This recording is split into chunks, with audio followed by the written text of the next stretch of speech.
Over the weekend, while I was sitting in contemplation, I was really caught anew by a beloved print I have on one of my altars. You can see it here. By artist Nicole of Radical Imprints. This piece reads in bright orange letters, queer, as in madly in love with the burning world. And for the first time since Renee Good was killed, this text inspired words to flow out of me and onto the page. And what I wrote is what I want to share with you today. Some of what I share includes vulgar language and disturbing imagery, so please take care of yourself. About a week and a half ago, I sat across from my mother as she asked in lament, how do we get all this trauma to stop? Well aware of the difference between her and many of the elementary school kids she works with and the immigrant neighbors a few blocks away, she was still truthfully recognizing the impact of secondary trauma on her own body. How am I supposed to live like this? How is anyone supposed to live like this? Years ago, before COVID, I remember taking my mother to a sensory deprivation tank. I had a blissful experience myself, soaking in the water, buoyant, salted water, with no lights and no sound and nothing else around me, just floating. As we were leaving, me totally relaxed, my mom shared how difficult and unpleasant her experience was. I kept thinking about the gas chambers, she said, how people were tricked into small spaces like this and then gassed until they died. Having grown up in Germany, my mother learned a lot about the horrors of the Holocaust and World War II, including visiting concentration camps and hearing over and over about the responsibility of Germans to make sure this never happened again.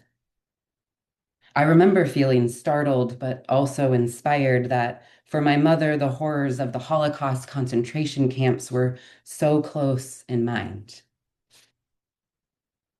Back in her living room a couple weeks ago, I hear my mom say, they told us, never again, never again, a promise.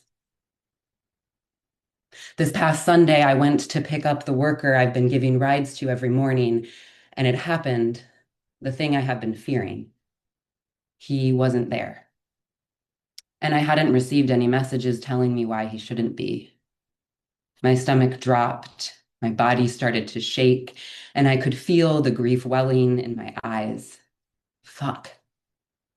I lingered longer than I knew made any sense. And finally, I went over and asked another worker if they knew anything. I found out that he never showed up. Did he stay home? Was he detained? What had happened? Later in the day, I did get word that he was okay. His work schedule was all of a sudden changed, and there was a delay in communication. Relief, gratitude, but only so much. The conditions are still the same. It could happen any day. He could be taken and detained and shipped to who knows where any day. The words that I just read, I wrote on Monday, and now today I'm in the same boat on Wednesday. He didn't show up for his ride this morning, and I don't know why. I do, however, now carry a piece of his terror in the face of such cruel, random acts of hatred and violence, an ever constant threat. And even if best case scenario, the reason he wasn't there this morning is his work schedule having been changed again, I don't want to overlook the mundane cruelty of having your work hours and work days changed with only 24 hours notice, impacting you and your whole network.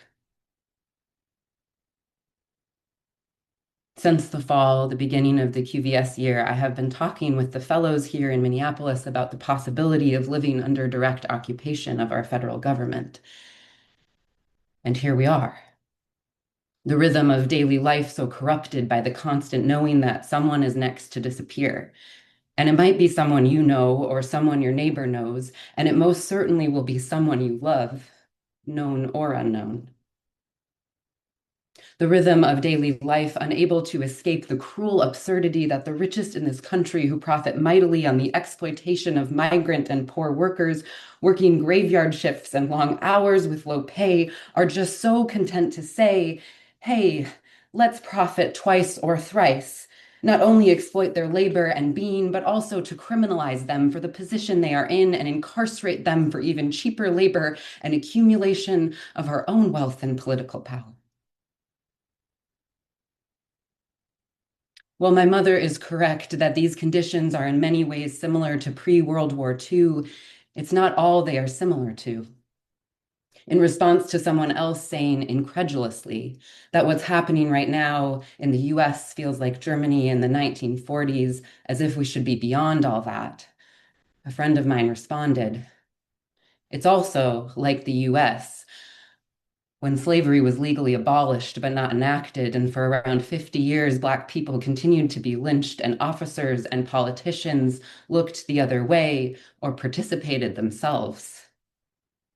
This is our legacy of hatred and violence, oppression and exploitation, greed and domination.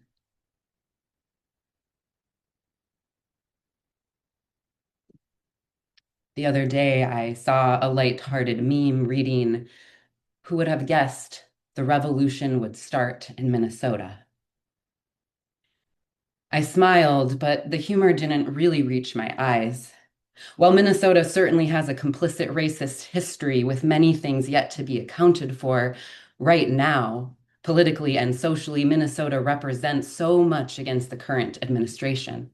Protecting social services that provide meals, healthcare, and education for many people, defending LGBTQ rights, fierce advocacy for gun control, home to 2025 vice presidential running opponent Governor Tim Walz, established and thriving immigrant neighborhoods, including Somali, Muslim, and Latine communities. As Mike Huber of QBS said to me last week, we live in a time when if the president hates your state, people there will be killed.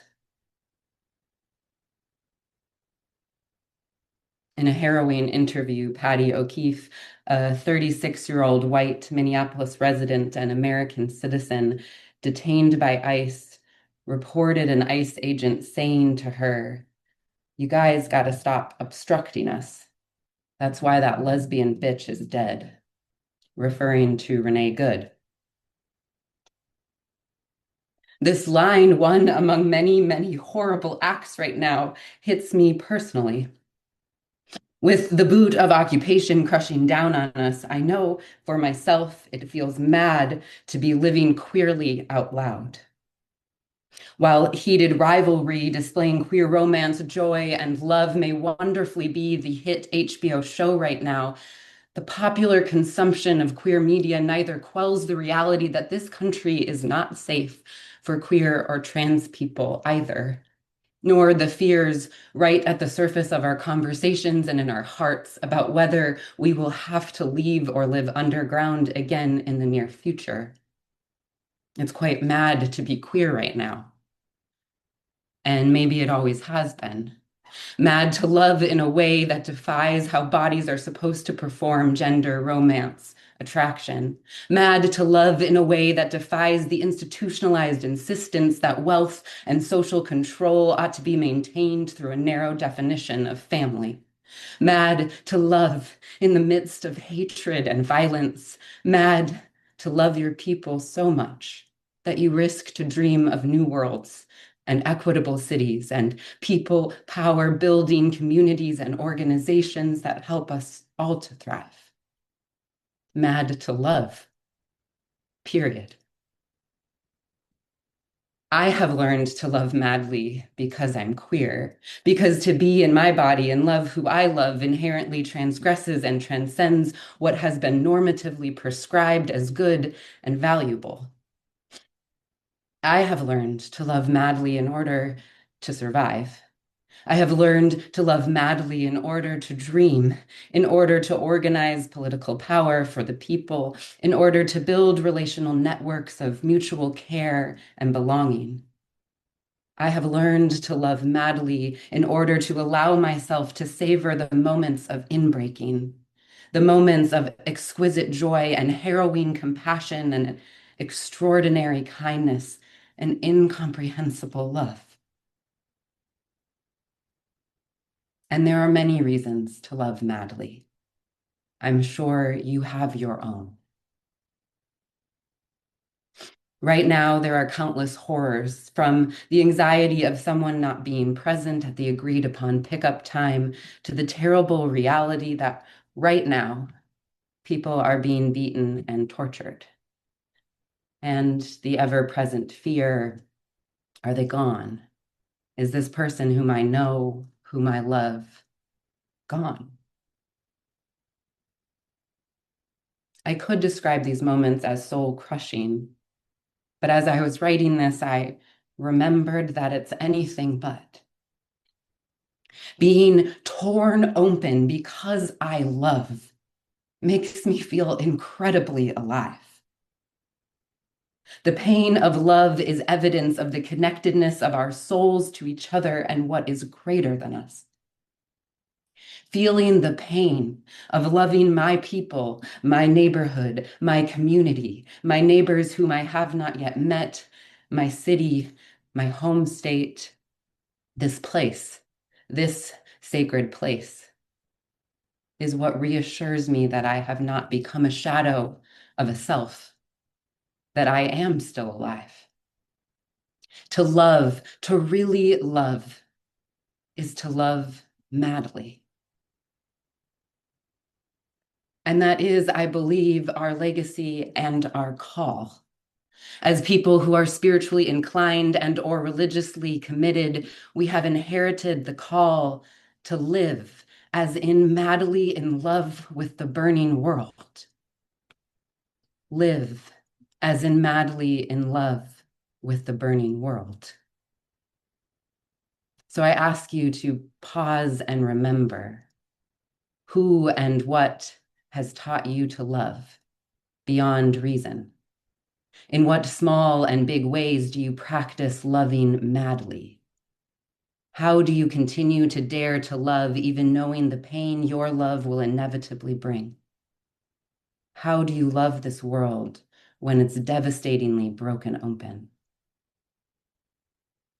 May we allow the grief and rage and fear moving through us to remind us of our inherent capacity to love madly. May we practice loving this burning world with our whole hearts, arm in arm together. And with all our hearts and words turned towards such love, may we each move our bodies into the next right action, towards showing up as who we are, where we are, right now, as only we can. So be it, see to it, and amen.